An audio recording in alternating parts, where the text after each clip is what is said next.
Good morning. Good morning.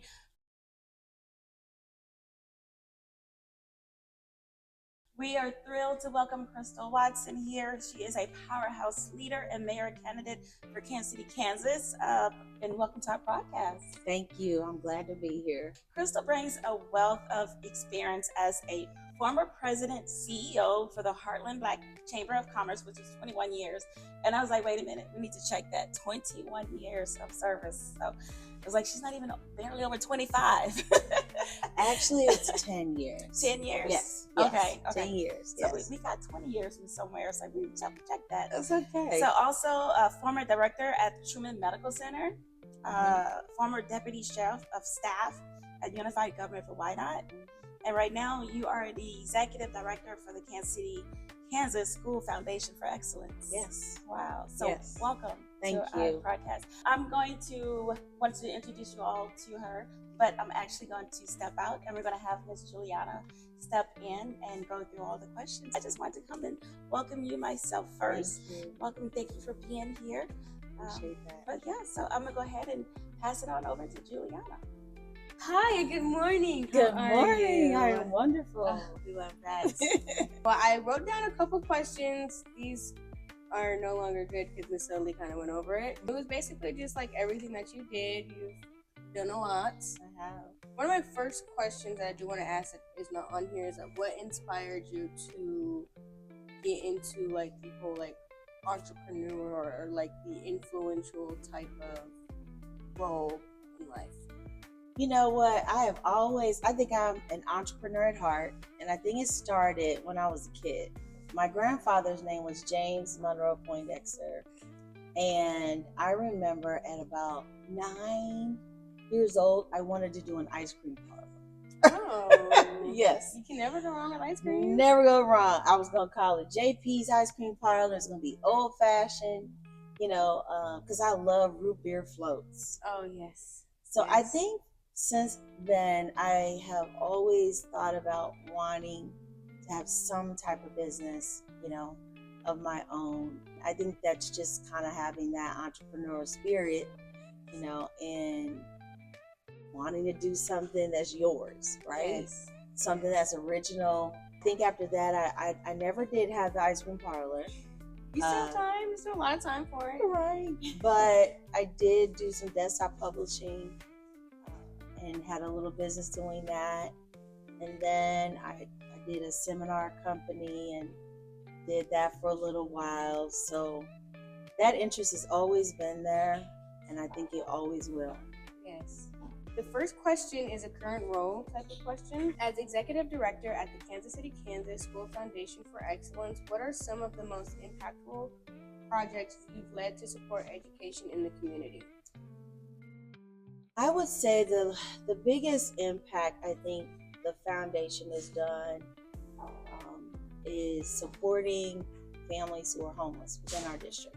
In any given year, we'll have up to 400 families that are considered homeless under the McKinney-Vento Act. Under that act, it says, if a family or student is enrolled in school and doesn't have permanent residency for more than 2 years, they're considered homeless. Oh, wow. It might even be a year. I mean, if you think about that, 400 families and there's at least 2 children per household, that's a lot of students, right? That's a lot. Being able to help those families, support them, particularly when they are transitioning from one location to another, That's a lot. we provide temporary stay in hotels. That has to be, for me, it is so important because it takes the worry away from a family.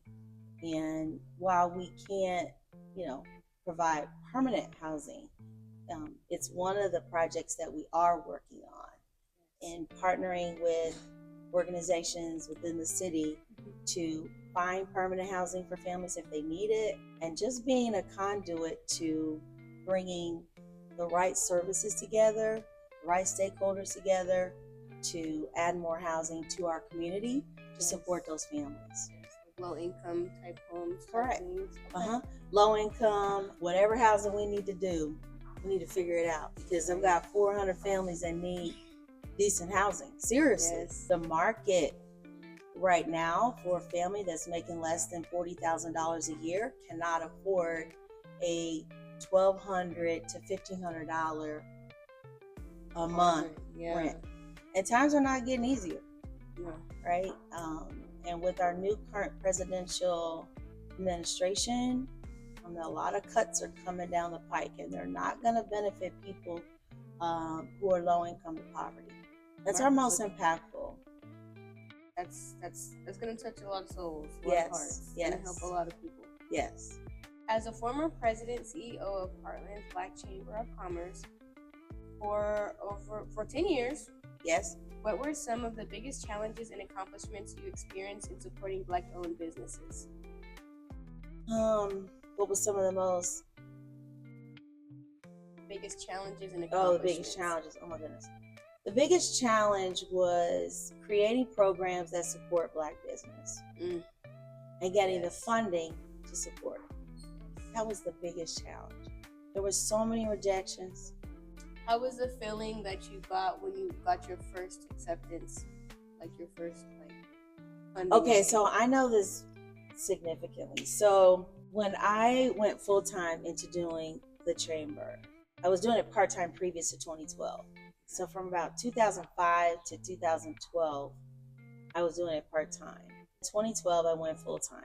In that year, I met the president and CEO of the U.S. Black Chamber in Washington, D.C., Ron Busby. I went to a conference in D.C. and met him and a host of other folks that are still friends today.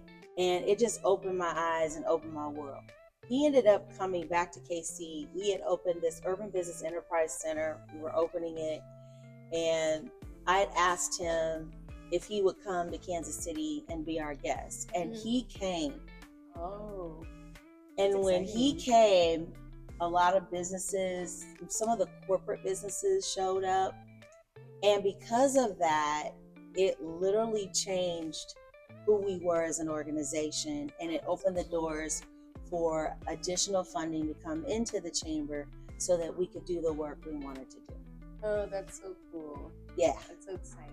Prior to that, the challenge was getting people to believe in Black business, supporting Black business, supporting the chamber, so that we could do our job to help business. Right. And not just Black business, but minority businesses in general, and women-owned business, as well as local small businesses. Yes, just like the support in general. Absolutely. And that support came in the form of access to capital, to starting a new business, to understanding how to build your business to the scale that you want to see it at. The next question is, what lessons did you learn as Deputy Chief of Staff at the Unified Government of Wyandotte County that you believe will help you as a mayoral candidate? Oh, wow. Love that question. I learned, number one, the system. I learned how things are done within unified government, from the county administrator's office, all the way down to getting your license. And that was really important because I really didn't know that prior to being in the mayor's office. I had an idea, right? But I learned so much more. I learned what process they follow. I learned about standing committees. I learned about full commission boards. I learned about how the agenda is created. A lot of knowledge. I learned about how the departments operate, who's the boss. I learned a lot. But the second most important thing I learned was the role of the mayor. The third thing I learned was relationships. It is so critical that the mayor has good relationships with as many as people as possible that help get the work done.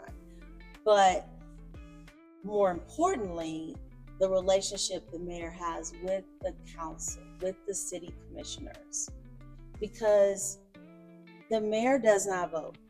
The mayor only breaks the tie of a vote. But if there is an agenda, and all of your commissioners have an agenda, they have an agenda to do good work and to build their own districts, right? For me, what I learned is that it's important for the mayor to know the commissioners, to get a good understanding and build positive relationships with the commissioners, and help them help their constituents, Okay. right? I mean, at the end of the day, those are the same constituents the mayor is serving, right? Without those good relationships, you have dysfunction. Right. And where there is dysfunction, there is chaos. And where there is chaos, there is division. With division, you don't get much done. Right. Having good relations, starting with commission, having good relations with the staff, the leaders in unified government, the departments, is probably the biggest lessons I learned. Because without it, the mayor is useless. The mayor can't they can only get done what they have enough influence to do. So your support is basically the community. It That's is. what makes your role so important, is the community. It is the community itself. As mayor, my job is to find out what is happening in our community, how we can be better as a city, as a county, and just focus on collaboration. So that's what I learned. It's very useful, nice. Yeah. So is that like kind of like what inspired you to actually run for mayor? Yes, because I believe I have the skill sets to bring people together. Yes. I don't have no agenda. My agenda right now is to meet the needs of our community. I want to leverage what I know, the networks that I have connected to, for Wyandotte County to be better. I'm not concerned about what we didn't do, what didn't happen, who did what, when, where, and why. I'm not concerned about that. What I am concerned about is moving forward. In the future. Who we need to connect to so that while we're moving forward, we have the right resources and we have the capacity to move in the direction we want to go. And that is not a me decision. That is a decision that needs to be made with the full commission board, right? And it's a decision that needs to be made with the people of Wyandotte County. Yes. And it's a decision that needs to be made with Edwardsville and with Bonner Springs, because they, along with Kansas City, Kansas, make up Wyandotte County. They make up unified government. The next question is, if elected as mayor, what are your top 3 priorities for improving the lives of the Kansas City residents? So my top 3 priorities are to focus on people, process, and policy. Okay. So when you look at people, we need to look at what the needs are. And those needs could be from food insecurities to housing to infrastructure that's built around our people, right? The process are driven from what our policies say. Okay. And so we create process out of policy. Okay. And so we need to look at our policies to see if they're really doing what they need to be doing for the people in Wyandotte County. Right. And we need to ensure that our processes are solid enough and that we have the right processes in place to implement policy. Okay. So those are the 3 priorities I'll focus on. And then from there, there are some strategic areas that I want to focus in. Infrastructure is one, housing is another, community development overall is another. So that's basically just like your foundation of how to just get everything started and going. A solid foundation. Okay. Yeah. And the number 1 priority under people is, because there's been so much work, focus, there's task force that have been created literally through the past 3 mayors. I feel like there's enough data out there that we can use that data to build from. So the next goal would be, all right, what are the next steps to implement some of these strategies so that we're meeting the needs of people? Okay. Right? I don't need to reinvent the wheel. I don't need to come up with any fancy new ideas. There are plenty of people who are talented who have the ideas. We just need to tap into them and identify the resources to make those those ideas come to pass. That's what we really need to focus on. So the focus on people is who's out there that knows, who's out there who can do it, who's out there that can get us connected to the right resources to get things done, and how can we make Wyandotte County better through all of those outlets. So the next question is, how do you plan to leverage your experience with the Heartland Black Chamber of Commerce to foster economic growth and support local businesses in Kansas City, Kansas? Beautiful question. I'm very well connected to several of the chambers in the metropolitan area, so that's one. The second is because I am aware of business, whether it's corporate or small or local, I believe I can relate enough to help in whatever area necessary. Having run a chamber, you get exposed to a lot of things. One of the areas I would love to address is, at least at a state level, what the policies or the bills look like for small business and minority business. And that would include women-owned and local-owned as well. There is a phenomenal network I've learned, not only through the chamber, but even in the role that I'm in today. I'm connected to several other outlets like the Civic Council. I'm a former alum of the Kansas City Tomorrow Leaders through that organization. At a state level, I went through Leadership Kansas. And so that's so I'm an alum through that. And that's a big network. I am a woman of influence through KC Business Journal, and that is a large network in itself. So I've got several networks that are available to me that I've never been able to use before to the capacity that it has. I want to be able to maximize those networks in the role as mayor. I can see that. Oh, I know, I see it. Yes. I see it. What specific strategies do you envision to enhance education and create more opportunities for the youth in the city? And what advice would you give to the young people in Kansas City who aspire to become leaders in their community? So one of the strategies I'd really like to implement is just having education not as a byproduct of our community, but really look at it on the forefront. Because without education, people don't have the skill sets that they need to acquire a career and a job later in life. When I look at the population of Wyandotte County, is about 160, at one point it's at 169,000. 21,000 of that population are students in just Kansas City, Kansas public schools, USD 500. So when I look at that, I'm like, man, a good portion of our kids make up that population. And that is also inclusive of those families. So we have to focus on education. Right, yeah. And with that is looking at what our workforce methods are and how we're getting people jobs, looking at post-secondary education, what resources are needed to help build our community, our local colleges. And part of those strategies is really sitting down at the table and being intentional about what support looks like for them.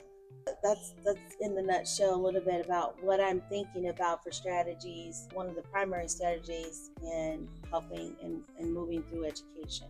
The advice that I would give to a young person is never stop believing in yourself.